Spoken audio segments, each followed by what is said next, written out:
Hey, greetings. This is Tanya, the insurance professor, and I'm going to share with you today what you need to study for the insurance exam. Hey, I'm out on my walk this morning, just getting it in, and decided I will record this video just for you. So what do you really need to study?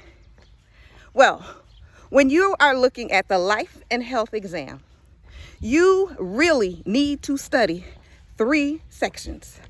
Number 1, you need to study the types of policies that are on both the life side and the health side. The types of policies is going to be the information that distinguishes between which types of policies is this, that, and the other, and your exam is going to cover that very strong. All right, so you're going to have a lot of questions in reference to the types of policies. That's what basically most of your exam is going to be about. Then the second one is the provisions, the policy, provisions, options, riders. The policy on the health side is the provisions, the options, the claims, and the clauses. Those are going to be the main things you need to study. So when you look at those sections, you're going to break them out. So let's take types of policies on the life side.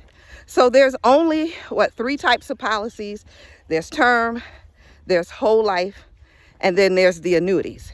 Now within each one, there's something different. So of course, on the term, you're going to know what types of term policies there are. Increasing, decreasing, and you got to know the difference between a term policy and a permanent policy. Then when you're looking at whole life is all about the straight original whole life policies and the adjustable policies, which includes your universal life and your index universal life. And then we have that section on annuities. And annuities isn't a policy. It's all about income. That's the magic word when you're looking at what's an annuity and when they ask questions about it. It's going to be about income. Then when you look at the health side of types of policies, oh man, they're going to be looking at the quizzing you on those basic insurance policies. Then they're going to look at the PPO and the HMO. Then it's all about disability income. See, the main subject in health policies is going to be disability income.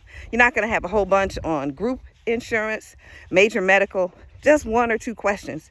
But everything is going to be centered around disability income policies because that is the big policy for the health side, and what you can do with it. So that is the main types of policies on both life and health. Then when we're looking at provisions are those things that are the same no matter what state you're in. And the provisions have all been made up with the National Association of Insurance Commissioners. They've come together. So they're going to make it standard.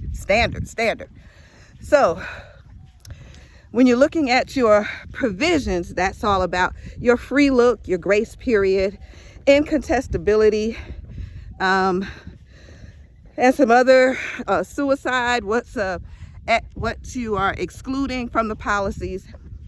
So that's kind of some of your provisions. Then you have your clauses, and that is basically your insuring clause. What is an insuring clause? Where is it located? Then you're going to have big giant. Okay, that was a big giant grasshopper. Okay. All right, so on your provision section, you will also have that section that is about the options. You got to understand non-forfeiture options. You got to understand settlement options and that section on dividends. Now, when I quiz you in reference to what do you know in that section, the first thing I'm going to ask you about is all the riders. If you can't name the riders that are on the insurance exam questions or in your testing material, you haven't studied. I'll know that right away. So if you don't know the riders, then you won't pass the test. If you don't know your policies and provisions, you won't pass the test. But the third portion of all of that is going to be the state portion of your exam. Now, you can make 100 on types of policies. You can make 100 on provisions and all the other little sections. But if you don't pass the state, they will give you a 69 every time. So you have to know enough information in your state portion of your policies. If you don't know the state portion of the exam, you're not going to pass. So where do you need to put your time? 3 areas. What do you really need to study? You need to study types of policies. You need to study the provisions, policy provisions, and the state exam. Those are the 3 main areas that you need to concentrate, put your time in. Make sure that you know exactly what's going on. Know that portion of the exam. And once you have those 3 things locked down, then you'll be able to go in and pass your test. Now, I'm not saying that you do not study those other areas. Yes, you do. But in studying those other areas, all you need to do is to review those, read through, figure out what's there, what's important, and move on, because it's a small percentage of your test and it doesn't count as much. But that types of policies, those sections on types of policies, the sections on provisions, those are the big areas of your exam. That's what you need to study. Yes, and you will surely pass your insurance exam.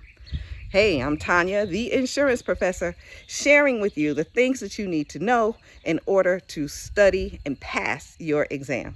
Have a good one.